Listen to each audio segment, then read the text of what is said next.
మీరు దేనితో వెళ్ళాలి? శ్రీశైలం నమ్మకంతో వెళ్ళాలి కదండి. నా కోసం మా తల్లిదండ్రులు వచ్చి విడిది చేసిన నెలవిది అని వెళ్ళాలి. మా అమ్మగారు నాన్నగారు ఉన్నారు లోపల, నేను కాళ్ళు కడుక్కోకపోయినా చేతులు కడుక్కోకపోయినా నేను ఇలా గుళ్ళోకి వెళ్ళేటప్పటికీ మా శివయ్య లేచి ఊరే నాన్న కాకినాడ నుంచి వచ్చావా అని గభాలను పట్టుకుంటాడు. అని పొంగిపోయి వెళ్ళి నాన్నగారండి మీ కాళ్ళకి నమస్కారం అండి అని శివలింగాన్ని పట్టుకుని నమస్కారం చేసేస్తే పొంగిపోయి ఒక్కసారి ఆ తెల్లటి చేతులతో, ఆ మణికంకణములతో ఉన్న చేతులతో మీ చేతులు ఆయన పట్టుకున్నట్టుగా భావన చేసి మీరు నమస్కరించి బయటికి రావాలి. దీనికి ఏది ప్రధానం? విశ్వాసం ప్రధానం. కాబట్టి స్వామి అన్నారు శిఖరేశ్వరము అని ఒకటి శ్రీశైలంలో పెట్టారు. ఇక్కడ వచ్చింది తమాషా అంతా. ఈ శిఖరేశ్వరంలో ఏం చేస్తారు అంటే నువ్వులు పట్టుకెళ్ళి నంది యొక్క విగ్రహం దగ్గర పోస్తారు. చరణంది అంటారు. పూర్వకాలంలో చరణంది అని ఒకటి ఉండేది శివాలయాల్లో.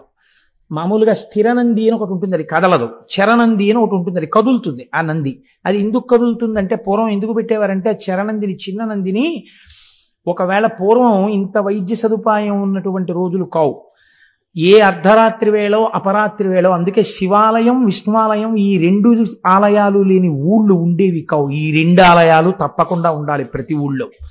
దేని కొరకు అంటే ఎవరైనా గర్భిణి అయ్యున్నటువంటి స్త్రీకి అనుకోకుండా నొప్పులు వస్తే పట్నానికి తీసుకెళ్లడానికి అవకాశం లేకపోతే అంతరాలయం మూసేసి ఉన్నా కూడా పరిగెత్తుకుంటూ అర్చకుడి దగ్గరికి వెడితే ప్రధానమైన తలుపు తీసేవారు. తీస్తే ఈ చరణందిని తిప్పుతారు.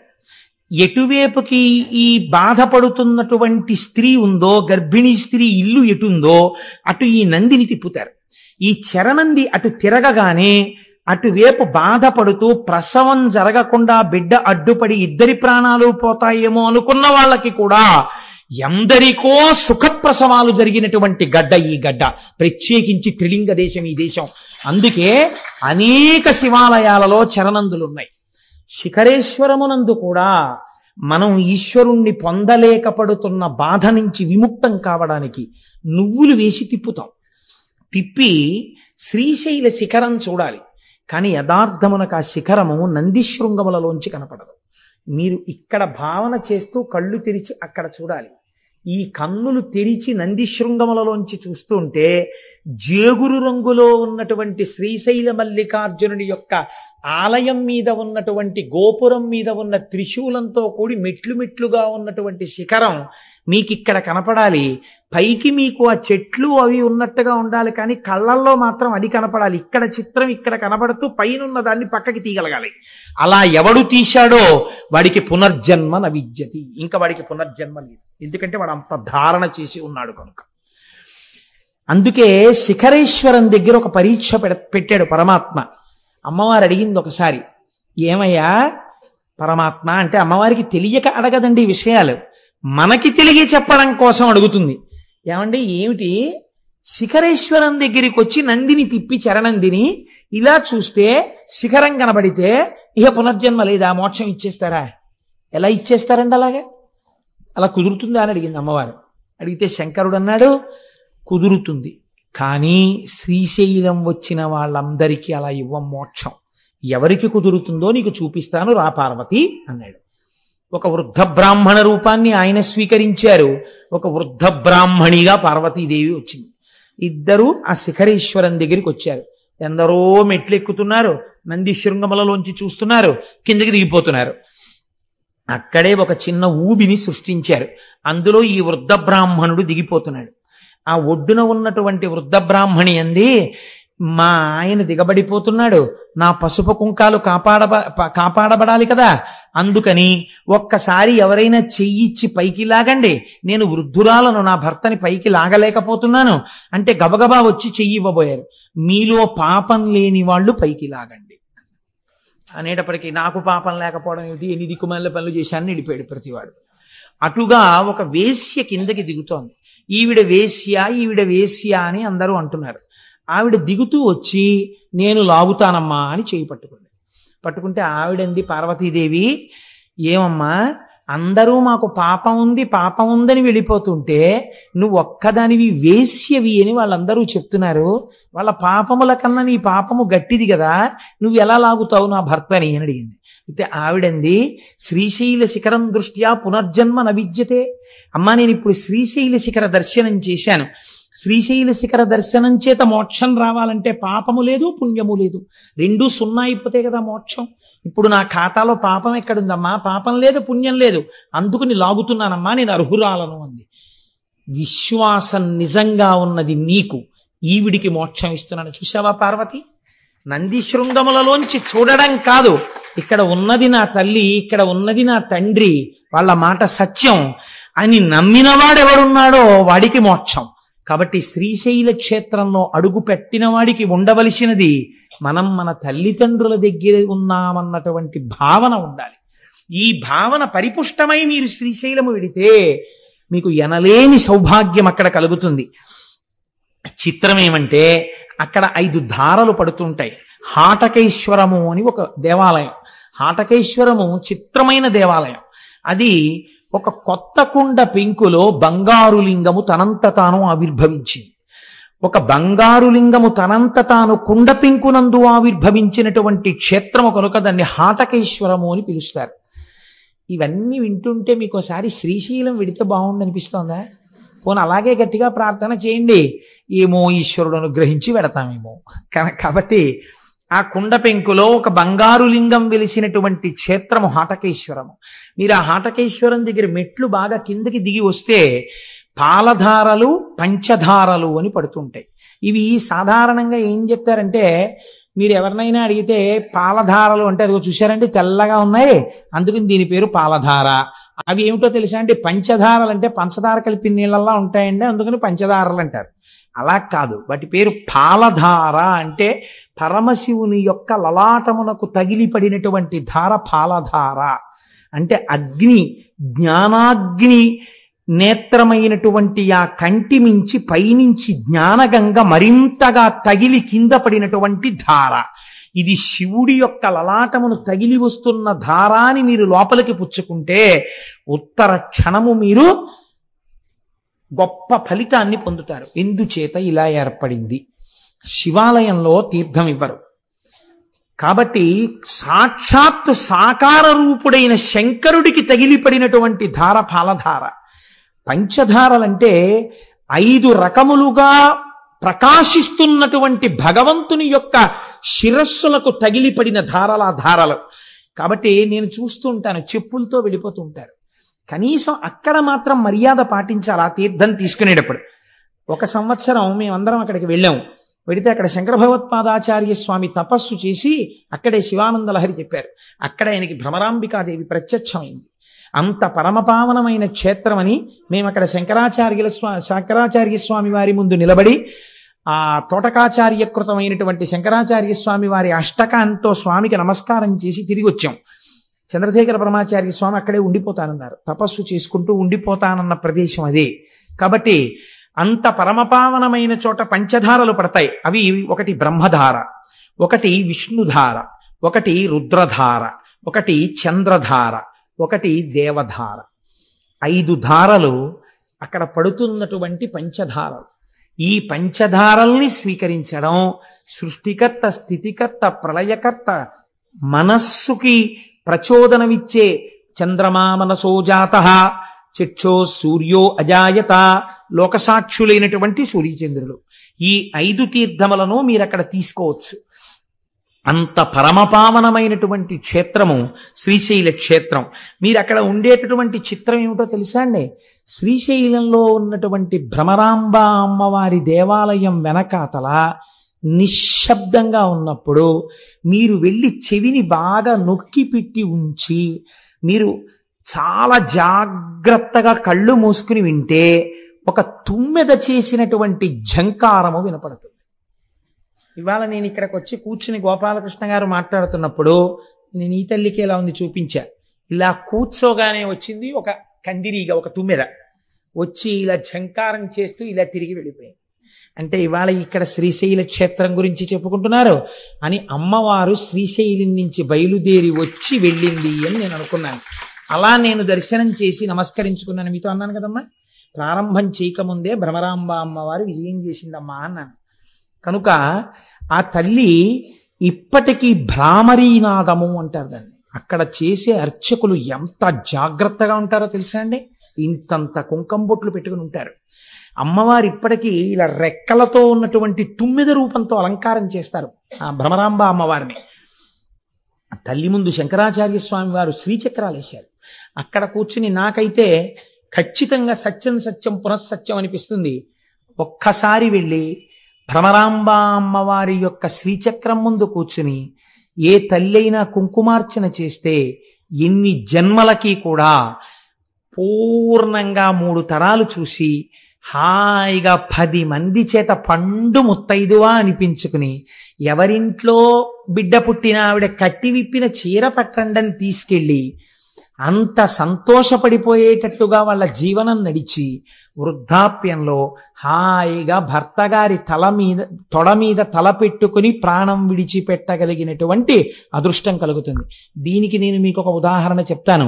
మీకు జ్ఞాపకం ఉందో లేదో, నేను భాగవతం చెప్పే రోజులలో ములుగు హనుమంతరావు గారిని హైదరాబాద్ నుంచి ఒక మహానుభావుడు ఇక్కడికి వచ్చారు. వారి భార్య గారికి క్యాన్సర్ వచ్చింది. క్యాన్సర్ వచ్చి హాస్పిటల్లో పెట్టి రేడియం ట్రీట్మెంట్ ఇచ్చారు. రేడియం ట్రీట్మెంట్ ఇస్తే ఆ తల్లి చాలా శోషించిపోయారు. ఆవిడ పేరు కూడా గిరిజాదేవి. సర్వమంగళా స్వరూపంగానే ఉండేవారు మహాతల్లి. ఆవిడ బాధ భరించలేక ఇంకా ఎక్కువ కాలం ఉండరండి, ఉంచుతారా తీసుకెళ్ళిపోతారా అని అడిగారు. అడిగితే ఆవిడికి తెలిసిపోయింది, ఈ ఉన్న కొద్ది రోజులు నేను మిమ్మల్ని చూస్తూ ఇంట్లో ఉంటాను, నన్ను తీసుకెళ్ళిపోండి అని అడిగారు. అడిగితే ఆవిడ ఇంటికి తీసుకెళ్ళిపోయిన తర్వాత హనుమంతరావు గారు అడిగారు, నీకేమైనా కోరికుందా, ఉంటే నేను తీర్చగలిగినదైతే చెప్పు, నేను ఆ కోరిక తీరుస్తాను అన్నారు. అంటే ఆవిడ అన్నారు, ఒక్కసారి శ్రీశైలం వెళ్ళి మన ఇద్దరం కలిసి, మీరు నన్ను ఇంత ఉద్ధరించారు ఈ జన్మలో నా చిటికిన వేలు పట్టుకుని, మీతో కలిసి ఒక్కసారి మల్లికార్జున లింగానికి పుట్టతేనెతో అభిషేకం చెయ్యాలనుంది. శ్రీశైల లింగానికి పుట్టతేనెతో అభిషేకం చేస్తే, పట్టుతేనెతో అభిషేకం చేస్తే గంధర్వగానం వస్తుంది ఉత్తర జన్మలలో అంటారు. ఈ మాట చెప్తే మా దొరగారు ఒకసారి ఏకంగా సీసాల పట్టుతేనె తెప్పించారు ఏజెన్సీ నుంచి. ఒక 100 మందిమో ఎంతమందిమో వెళ్ళి ఆ పట్టుతేనెతో అభిషేకాలు చేస్తుంటే శ్రీశైలం దేవస్థానం వాళ్ళు చూసి ఆ తేనె మాకు కూడా ఇవ్వండి అని సీసాలతో తీసుకుని దాచుకున్నారు. మేము చేసుకుంటాం అభిషేకం, ఈ తేనె ఉంచండి అని. ఒక్కసారి వెళ్ళి అభిషేకం చేద్దామని అడిగారు ఆవిడ. అడిగితే శ్రీశైలము యొక్క కృప అంటే ఏమిటో మీరు చూడండి. ఆవిడ్ని అలాగే కారెక్కించి శ్రీశైలం తీసుకెళ్లారు హైదరాబాద్ నుంచి. ఆవిడ శ్రీశైల మల్లికార్జునుడి సన్నిధానంలో భర్తగారితో కలిసి అభిషేకం చేసి, పసుపు కుంకాలతో నేను వెళ్ళిపోతాను ఖాయం, ఇన్ని జన్మలకి నేను ఇలాగే పసుపు కుంకాలతో నా భర్త ముఖం చూస్తూ ఆయన తొడ మీద తల పెట్టుకుని ఆయన వంకే చూస్తూ ఆయనతో కలిసి నామం చెప్తుండగా నా నోరు ఆగిపోయినప్పుడు కన్నుల నీరు లేకుండా మీరు నామం పూర్తి చేస్తుండగా పసుపు కుంకాలతో మహాపర్వంలో వెళ్ళాలని కోరిక నా స్వామి తీరుస్తాడని ఆవిడ భ్రమరాంబికాదేవి దగ్గర ఉన్న శ్రీచక్రానికి కుంకుమార్చన చేసి ఇంటికి వచ్చారు. మహాశివరాత్రి మిట్ట మధ్యాహ్నం అయ్యవారికి అమ్మవారికి మారేడు దళాలతో పసుపు కుంకాలతో అర్చన చేసి చక్కగా భర్తని పిలిచి, నాకేదో వెళ్ళిపోతున్నానని అనిపిస్తోంది, నేను ఒక్కసారి శివాష్టోత్తరం చదువుతుంటాను, మీరు నాతో కలిసి చదవండి, మీ తొడ మీద తల పెట్టుకుని కొడుకుని కోడల్ని కూతుర్ని అల్లుణ్ణి చూస్తూ ఏ బెంగ లేకుండా మీ వంటి మహాత్ముడికి భార్యనయ్యాను, చాలు, చూస్తూ వెళ్ళిపోతాను, నా నామం ఆగిపోయిన దగ్గర మీరు నామం పూర్తి చెయ్యండి అని ఆ తల్లి ఎంత గొప్పగా చెప్పుకున్నారో ఆ రోజుల్లో. మహాశివరాత్రి మిట్ట మధ్యాహ్నం 12 గంటల వేళ భర్త గారి తొడ మీద తల పెట్టుకుని వెళ్ళిపోయారు ఆవిడ. కోరిక తీర్చేశాడు మల్లికార్జునుడు. గిరిజాదేవి ఆవిడ పేరు. నేను ఎందుకు అసలు ఇది చిత్రంగా నాకు ఆలోచనలోకి వచ్చింది ఈ విషయం. నేను ఎందుకు ఈ మాట చెప్తున్నానంటే, ఆ భ్రమరాంబిక అమ్మవారి ముందు ఒక్కసారి కూర్చుని భార్యాభర్తలై ధర్మపదంలో చెరించాలనుకుని చిటికిని వేలు పట్టుకున్నవాడు తప్పకుండా జీవితంలో చెయ్యవలసిన పని అమ్మ దగ్గర కూర్చుని కుంకుమార్చన చేసుకోవాలి. 4 మారేడు దళాలు పెట్టుకెళ్ళి ఆ శివలింగాన్ని ఇలా తడిమి అభిషేకం చేసుకోవాలి. తల తాటించి నమస్కరించుకోవాలి. అంత అవకాశాన్ని తల్లిదండ్రులు ఇచ్చినా వినియోగించుకోకపోతే ఎవడు ఉద్ధరించగలడండి? కాబట్టి ఇది మనం వినియోగించుకోవలసినటువంటి గొప్ప క్షేత్రం. అది మన ఆంధ్రదేశంలో ఉండడం మన అదృష్టం. ఆ తల్లి అరుణాసురుడు అనేటటువంటి ఒక రాక్షసుడు బయలుదేరాడు బ్రహ్మగారి ఇచ్చినటువంటి వరాల వల్ల. వాడు లోకములనన్నింటినీ క్షోభింప చేస్తున్నటువంటి సమయంలో భ్రామరీ రూపాన్ని పొందింది తల్లి. భయంకరమైన యుద్ధం చేసిన తర్వాత భ్రామరీ రూపంతో వెళ్ళి ఆవిడ ఆ అరుణాసురుణ్ణి సంహారం చేసింది. ఇప్పటికీ కూడా శాస్త్రంలో ఏం చెప్తారంటే, శ్రీశైల మల్లికార్జునుడు మల్లెపువ్వైతే అమ్మవారు సారగ్రాహి. ఎప్పుడు తుమ్మిది ఎక్కడ తిరుగుతుంది? పువ్వు చుట్టూ తిరుగుతుంది. ఆయన మల్లికార్జునుడు, ఆవిడ భ్రమరాంబికాదేవి. ఎక్కడ శివుడున్నాడో అక్కడ ఆవిడ భ్రమర రూపంతో తిరుగుతుంటుంది. అక్కడ శివుడున్నాడు, పైన శక్తి రూపంతో ఆవిడుంది. అందుకే ఇప్పటికీ ఆ నాదం వినపడుతుంటుంది. ఈ భ్రమరాంబిక అమ్మవారి దేవాలయంలో వచ్చేటటువంటి భ్రామరీ నాదాన్ని రికార్డ్ చేశాయి all India radio, Hyderabad, Vijayawada, Kurnool stations చేసి ఎన్నో మార్లు ప్రసారం చేశారు రేడియోలో. ఇప్పుడు శ్రీశైల క్షేత్రంలో ఉన్న భ్రామరీ నాదాన్ని ప్రసారం చేస్తున్నాం వినండని. ఒక తుమ్మెద ఎగురుతున్నప్పుడు వచ్చినటువంటి ఝంకార ధ్వనులు ప్రసారం అయ్యాయి. ఇది పరమ యథార్థం నేను చెప్తున్నది. ఒక పరమ పవిత్రమైన వేదిక మీద కూర్చుని అబద్ధాలు చెప్పవలసిన అవసరం నాకు లేదు.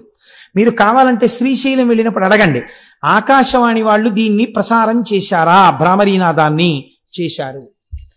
రికార్డింగ్ లో కూడా ఎక్కింది అది.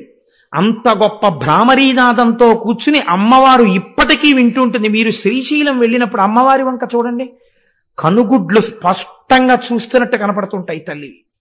అంత గొప్ప స్వరూపం. నేను చెప్తున్నప్పుడు నాకు కళ్ళల్లో లేత ఆకుపచ్చ రంగు చీరతో అలంకృతమైనటువంటి అమ్మ నాకు అలా కనపడుతుండగా నేను చెప్తున్నాను యథార్థానికి. కనుక ఆ రెక్కలతో అమ్మవారు అలా కూర్చుని ఉంటుంది. ఎదురుకుండా పెద్దవి చిన్నవి శ్రీచక్రాలు వేసి ఉంటాయి.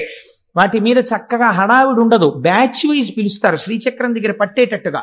కూర్చుని చక్కగా మీరు కుంకుమార్చన చేసుకుని అక్కడ కూర్చుని సౌందర్యలహరిలోంచి 4 శ్లోకాలు చదువుకుని, అవిద్యానామంతస్తిమిరమిహిరోద్దీపనగరి జడానాం చైతన్యస్తబకమకరంద శృతిజరి దరిద్రాణాం చింతామణిగుణనికా జన్మజలధౌ నిమగ్నానాం దంస్ట్రా మురరిపువరాహస్య భవతి అని అక్కడ కూర్చుని 4 శ్లోకాలు చెప్పుకుని వస్తే జన్మ ధన్యం అయిపోతుంది. అంత గొప్ప స్థితి అక్కడ శక్తిపీఠంగా ఉన్నటువంటి భ్రమరాంబ అమ్మవారు. ఇంకా చాలా ఆశ్చర్యకరమైనటువంటి విషయం, అక్కడ ఉన్నటువంటి స్వరూపాలలో వీరభద్రుడు అని ఒక ఆయన ఉన్నారు. మీరు శ్రీశైల మల్లికార్జున దర్శనం చేసి బయటికి వచ్చి ఎడం పక్కకి వెళ్ళినప్పుడు అక్కడ ఈ వీరభద్రుడు కనబడతాడు.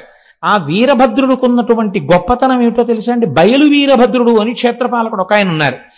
శ్రీశైలంలో ఉన్న వీరభద్రుడి గురించి ఏం చెప్తారో తెలుసా అండి?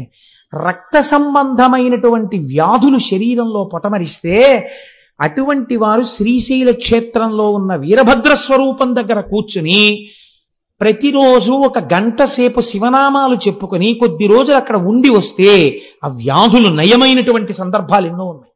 అక్కడ ఉన్న వీరభద్రమూర్తిలోంచి అటువంటి శక్తి ప్రసారం అవుతుంది అని పెద్దలు చెప్తారు. అక్కడే ఆ తల్లి చంద్రవతి అనబడేటటువంటి ఒక రాజకుమార్తె ఒక భయంకరమైనటువంటి గడ్డు కాలాన్ని ఎదుర్కొంది. తన తండ్రే తనని మోహించాడు. ఆమె పరిగెత్తి శ్రీశైల క్షేత్రాన్ని చేరుకుని కృష్ణానదిని దాటి, ఇప్పటికే పచ్చల బండ అని పిలుస్తారు, అందుకే శ్రీశైల మల్లికార్జునుడే శపించాడని కొందరంటారు, ఆమె శపించిందని కొందరంటారు. ఏదైనా ఇప్పటికీ అక్కడ పచ్చల బండ ఉంది. ఆ పిల్లని తరువుకొస్తున్నటువంటి రాజు వెంటబడ్డాడు. పిల్ల గుళ్ళోకి వెళ్ళిపోయి శివలింగాన్ని చూసి ఆమె లింగం అనలేదు, వీడు మల్లికార్జునుడు అంది ఆమె. అని ఆవిడ ఏం చేసిందంటే చేతిలో మల్లెపూల దండ తీసి చేత్తో పట్టుకుని, ఈ మల్లెపూల దండ సిగకి చుట్టుకుని, మల్లికార్జున నేను నీకు ఇవ్వగలిగింది ఇదే, ఇది నీ సిగకి చుట్టుకుని నన్ను కాపాడు అంది. ఉత్తర క్షణం లింగోద్భవమూర్తి అంటారు. ఇక్కడ వరకే కనపడతారు లింగోద్భవమూర్తి. మీరు ఎప్పుడైనా శ్రీకాళహస్తిలో ప్రదక్షిణం చేస్తున్నప్పుడు వెనక గోడ మీద చూస్తే కనపడతాడు లింగోద్భవమూర్తి. ఎప్పుడైనా శివాలయాల్లో పెద్ద పెద్ద గుళ్ళకి వెళ్ళినప్పుడు జాగ్రత్తగా చూడండి, ఉంటారు లింగోద్భవమూర్తి. మొన్న నాతో దేవాలయాలకు వచ్చినప్పుడు నేను అరుణాచలంలో చూపించి చెప్పాను, దీని గురించి నన్ను అడగండి మీకు చెప్తానని. నన్ను ఎవరు అడగలేదు, మర్చిపోయారు, నేను మర్చిపోయాను. కనుక ఆ లింగోద్భవమూర్తి స్వామి వచ్చి నీవు పచ్చల బండ వగుదువుగాక అన్నాడు. ఎంతటి దుష్కృత్యము చేశాడో ఇప్పటికీ మనకి నిరూపిస్తూ ఆ రాజు పచ్చలబండ ఇప్పటికీ అక్కడ పడున్నాడు. ఈవిడ ఇచ్చినటువంటి మల్లికా పుష్పముల దండని తన సిగకి చుట్టుకుని మల్లికార్జున అని వేరొక మారు పిలిపించుకున్నాడు స్వామి. కాబట్టి అనేక రకాలుగా ఆయనకి ఆ మల్లికార్జున నామము సుస్థిరమైపోయింది అక్కడ. ఇక్కడే వృద్ధ మల్లికార్జునుడు అని ఒక మల్లికార్జునుడు. ఇది ఒక చిత్రమైన శివలింగం. శ్రీశైలం వెళ్ళిన వాళ్ళు చూసి ఉంటారు. వృద్ధ మల్లికార్జునుడని ఆ శివలింగం ముడతలు పడిపోయి ఉంటుంది. బాగా జర్జరీభూతమైన శరీరం ఎలా ముడతలు పడిపోతుందో అలా ముడతలు పడిపోయి ఉంటుంది. ఆ ముడతలు కూడా చూడండి బాగా ముసీలి వాళ్ళు అయిపోయిన తర్వాత రక్తం తగ్గిపోతుంది శరీరంలో. ఆ ముడతలు ఇలా దగ్గరగా వచ్చేసి ఉంటాయి. ఈ దగ్గరగా వచ్చేసిన ముడతల దగ్గరికి వెళ్ళి ఇలా మీరు ఎత్తి పట్టుకుని ఇలా అంటే అది అలా నించుంటుంది. ఆ ముడత ఇంకొంచెం యువతలు ఇలా అంటే ఇలా నించుంటుంది, ఇలా నించుంటే ఇలా నించుంటుంది, ఇటుపక్క ఇలా నించోబెడితే ఇలా నించుంటుంది, ఓ 7 అంకెలా నించుంటుంది. మా అమ్మ బాగా వృద్ధురాలు అయిపోయినప్పుడు నేను మా అమ్మ చేయి పట్టుకుని ఆడుకుంటుండేవాడిని. అమ్మ ఇదిగో చూసావా ఎలా నిలబడుతోందో అని. తల్లే కదండి, ఏమిటి నాన్న అని ఇలా అనేది పాపం ఆవిడ. కాబట్టి అలా ముడతలు పడిపోయినటువంటి శరీరం ఎలా ఉంటుందో వృద్ధ మల్లికార్జునుడు కూడా అలాగే ముడతలు పడిపోయి ఉంటాడు. ఈ మల్లికార్జునుడు ఎప్పుడు వెలిశాడు అని మీరు అడిగారు అనుకోండి, దానికి సాధికారికంగా ఏమీ చెప్పరు. కానీ అసలు అక్కడ జరిగినటువంటి విచిత్రం ఒకటి ఉంది. మహీశూర మహారాజు అని ఒక మహారాజు గారు ఉండేవారు. ఆయనకు ఒక కుమార్తె ఉండేది. ఆమె శంకరుడి యొక్క సౌందర్యాన్ని ఉపాసన చేసింది. శంకర సౌందర్యం అంటే మాటలు కాదు. ఈశ్వరుడు భర్తగా కావాలని ఎవరు ప్రకటన చేయరు. కారణం ఏంటంటే సాధారణంగా తండ్రిగా ఉపాసన చేస్తారు ఆయన్ని. కాబట్టి ఆమె శివుణ్ణి మోహించింది. ఏమందగాడని ఆవిడే. నాకు అలాంటి భర్త కావాలండి. చూద్దాం ఏం చేస్తుందో ఈ పిల్లని. శంకరుడు కల్లోకి వచ్చాడు. మీరు విందురు గాని ఎదరు అసలు శివస్వరూపం అంటే ఎలా ఉంటుందో చూద్దురు గాని. అందం పార్వతీ కళ్యాణంలో వస్తుంది, అప్పుడు అవధరిద్దురు గాని. కనుక ఆయన ప్రత్యక్షమై అన్నాడు, నీకు నన్ను వివాహం చేసుకోవాలనుంటే శ్రీగిరి పర్వతం మీద ఉన్నటువంటి తెల్లమద్ది చెట్టు కింద ఉన్న మల్లె పొదలో ఉన్నాను, రా నిన్ను వివాహం ఆడతానన్నాడు. ఆడపిల్ల కదా, కన్య కదా, వస్తుందా చూద్దామని ఆమె ఒక్కతే వచ్చేసి ఆ చెట్టుని పొదని వెతుకుతోంది. పార్వతీదేవంది, లోకంలో జగత పితరవు వందే పార్వతీ పరమేశ్వరవు అని చెప్తారు. ఈ బుద్ధి ఎప్పటి నుంచి వచ్చింది మీకు అని అంటే ఆయన అన్నాడు, కాదు ఆమె నన్ను అంత భక్తితో ఆరాధన చేసింది. ఇక్కడ వివాహం అనగా నేను ఆవిడ్ని నాలోకి తీసుకోవడం. అంటే అమ్మవారంది, ఓహో అందుకే వివాహం చేసుకుంటానని మాట ఇచ్చారా, అంత భక్తి ఉందా ఉపాసనలో అంది. అంటే నిజంగా అమ్మవారికి తెలియక కాదు, లోకానికి చెప్పడం కోసం ఆ పిల్ల భక్తిని. అంటే శంకరుడు అన్నాడు, చూపిస్తాను చూడు ఎంత భక్తి తత్పర్రాలో అని. వెంటనే ఒక 96 సంవత్సరముల వృద్ధుడుగా మారిపోయాడు. వృద్ధుడిగా ఉన్నప్పుడు మరీ అందంగా ఉంటాడు మా స్వామి. చంద్రశేఖర పరమాచార్య స్వామి వారిలో ఉంటాడు. ఆ అందం వేరు కదండి. సత్యదండం చేత్తో పట్టుకుని ముడతలు పడిపోయిన శరీరంతో కడుపిలా అక్కలించుకుపోయి ఇలా నరాలు పైకి తేలిపోయిన చేత్తో ఒక కన్ను గాజు కన్నులు అయిపోయి ఒక్క కన్ను మాత్రం ఇలా లోపలికి వెళ్ళిపోయి ఇలా మోకాళ్ళు కూడా కనపడుతూ ఇలా గొంతు కూర్చుని సత్యదండం పట్టుకుని కంచికామకోటి పీఠానికి ఎడితే ఇప్పటికీ అక్కడ కనపడుతుంది వ్యాక్సీ స్టాచ్యూ పరమాచార్య స్వామిది. చూడగానే మనసు పులకరిస్తుంది, ప్రణిపాతం చెయ్యాలనిపిస్తుంది, ఆయనే కూర్చున్నారేమో అనిపిస్తుంది. అప్పుడు ఆయనలో మీరు చూసేటటువంటి తేజపూర్వక సౌందర్యం వేరు కదా. కాబట్టి ఆయన్ని చూసి ఆవిడంది, ఎవరి కోసం వెతుకుతున్నావు పిల్ల అన్నాడు ఆయన. శివుడి కోసం వెతుకుతున్నాను అంది ఆవిడ. నేనే శివుణ్ణి అన్నాడు. నువ్వే శివుడవా, నిన్నే భర్తగా కావాలని నేను ఉపాసన చేశాను అంది. ఇంత వృద్ధుణ్ణి కదా పెళ్ళాడతావా అన్నాడు. నువ్వు వృద్ధుడవో యవ్వనంలో ఉన్నవాడవో నాకు తెలుసు తండ్రి, నాకు భర్త నువ్వే, వేరొకడిని భర్తగా నేను లోకంలో అంగీకరించలేనంది. అంటే ఆవిడకి కావలసింది ఆయనలో ఐక్యం అవడం. చూశావా పార్వతి, ఈమె భక్తి, ఈమెని నాలో ఐక్యం చేసుకుంటున్నానని ఐక్యం చేసుకుని ఈ పిల్లని స్మరించి ఇటువంటి భక్తి తత్పరురాలి కోసం సృష్టిలో లేని విధంగా ముడతలు పడిపోయిన శివలింగం వృద్ధ మల్లికార్జున లింగం అని తలుచుకున్న వాళ్ళని పొంగిపోతూ నేను చూస్తాను అని వృద్ధ మల్లికార్జునుడై వెలిశాడు. అందుకే అక్కడ ఇప్పుడు కళ్యాణాలు చేస్తున్నారు. కనుక ఎన్ని విశేషాలండి శ్రీశైలం అంటే, ఒకటా రెండా, ఇన్ని విశేషాలతో కూడుకున్నటువంటి క్షేత్రము ఆ క్షేత్రం. ఈ క్షేత్రంలోనే శంకర భగవత్పాదాచార్య స్వామి వారు శ్రీశైల పర్వత శిఖరం మీద ఉండగా ఒక కాపాలికుడు వచ్చి అడిగాడు, మీ శిరస్సు కావాలి నాకని. నా శిరస్సే కదా తీసుకుందువు కానీ నా శిరస్సు నువ్వు తీసుకుంటే నాకు బాధ లేదు, నా శిష్యులు బాధపడతారు. ఎందుకనంటే గురువుగారు శరీరంలో ఉండాలని కోరుకోవలసిన వాళ్ళు శిష్యులు. గురువుకి ఆ శరీరం ఉన్నా లేకపోయినా బాధ లేదు. కాబట్టి నా శిష్యులు ప్రొద్దునే పాతాళగంగ దగ్గరికి వెడతారు నమస్కరించడానికి. వాళ్ళు పాతాళగంగ దగ్గరికి వెళ్ళినప్పుడు నువ్వు రా, వచ్చి నేను ధ్యానం చేసుకుంటూ ఉంటాను, నా శిరస్సు ఉత్తరించి పట్టుకెళ్ళన్నారు. ఆ కాపాలికుడు వచ్చి ధ్యానం చేసుకుంటున్న శంకరాచార్యుల వారి శిరస్సును ఉత్తరించడం కోసమని చేతిలో ఉన్నటువంటి కత్తి పైకెత్తినటువంటి సమయంలో స్నానం చేస్తున్న పద్మపాదాచార్యుల వారికి ఏదో అమంగళం గోచరించింది, గురువు గారికి ఏదో పొరపాటు జరుగుతోందని. వెంటనే ఇక్కడి నుంచి పరిగెత్తి వెళ్ళడం కుదరదని ఆయన నరసింహ మంత్రోపాసన చేశారు. ఎక్కడి నుంచి వచ్చాడో మహానుభావుడు నరసింహుడు గబగబా వచ్చి కత్తినెత్తినటువంటి కాపాలికుడి శిరస్సుని త్రుంచి అవతల పారేసి నిలబడ్డాడు. ఆ తేజోమూర్తిని శంకరాచార్యుల వారు నరసింహ స్తోత్రంతో ప్రార్థన చేశారు. నరసింహస్వామి దర్శనం ఇచ్చినటువంటి క్షేత్రం శ్రీశైల క్షేత్రం. శివకేశవ అభేదంగా శంకర భగవత్పాదులు రక్షింపబడినటువంటి క్షేత్రం శ్రీశైల క్షేత్రం. జగద్గురువులను రక్షించుకున్న కొండ, నేనున్న తెలుగునాట ఉన్న కొండ. ఎంత పొంగిపోవాలండి, మనమున్న తెలుగునాట ఉన్న కొండ కదా. ఆనందంలో అటువంటి స్వార్థపూరితమైన వాక్కు వస్తూ ఉంటుంది. కనుక ఇన్ని రకాలుగానో ఆ శ్రీశైలం శ్రీశైలమే. చిత్రం ఏమిటో తెలుసా అండి, అక్కడ ప్రవహించేటటువంటి కృష్ణానదిని కృష్ణానది అని పిలవరు. దానికి ఏమని పేరు?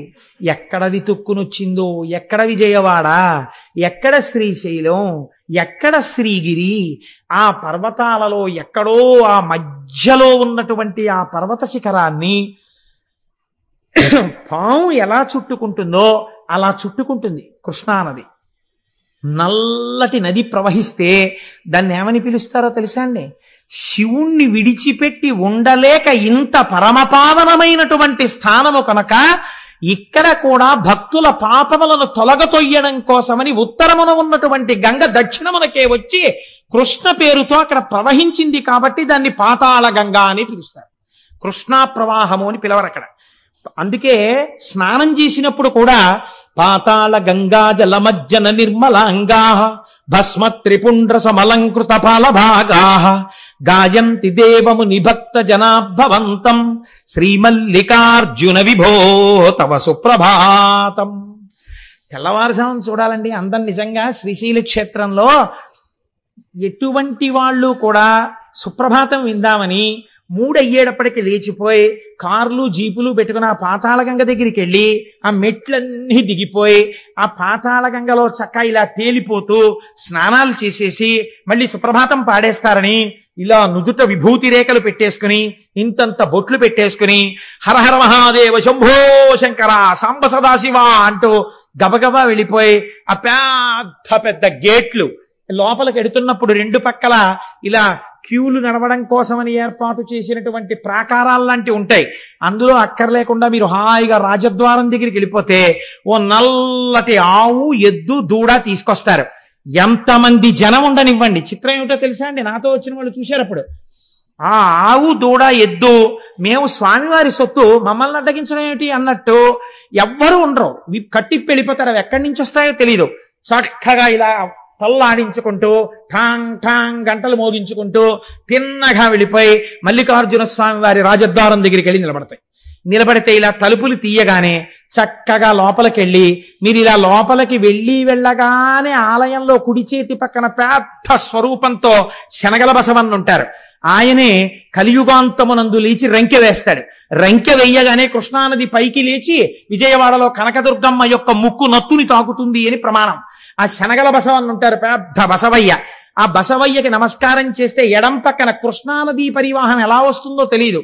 అక్కడ మెట్లు దిగుతారు అర్చకులు. మీరు తెల్లవారగట్ట చూడొచ్చు. కృష్ణానదీ జలాలు వచ్చి చేరుతాయి. అందులోకి బిందెలు పట్టుకెళ్లి కాళ్ళకి తగలకుండా నీళ్లు ముంచి అభిషేకానికి పట్టుకొస్తారు లోపలికి.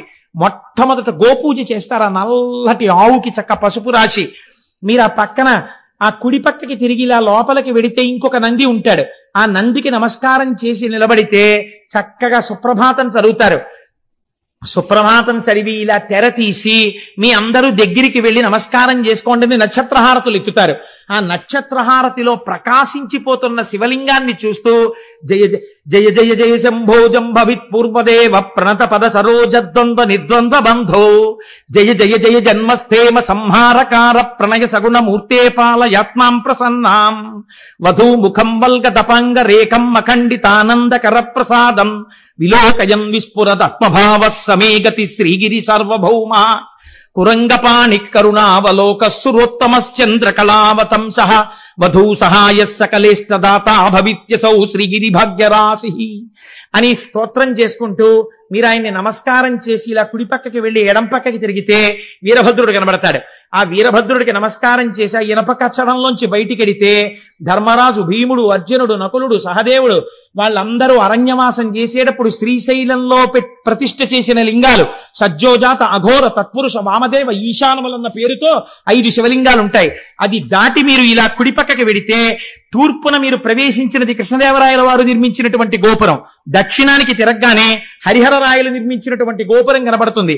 దీపాలు పెట్టే వాళ్ళందరినీ అక్కడే దీపాలు పెట్టమంటారు. మీరు అక్కడి నుంచి మళ్ళీ ఇలా తిరిగి ముందుకొస్తే త్రిఫల వృక్షం అని పెద్ద వృక్షం ఒకటి ఉండేది. మేడి, జువ్వి, దాంతో పాటు రావి 3 కలిసి పెరిగినటువంటి చెట్టు 2000 సంవత్సరంలో 4000 సంవత్సరంలో బతికింది ఆ చెట్టు. చెట్టుకు పెద్ద అరుగులు కట్టుంటాయి. చక్క అరుగు మీద ఒక గడియ కూర్చుని కుడి పక్కకి తిరిగితే వృద్ధమల్లికార్జునుడు కనబడతాడు.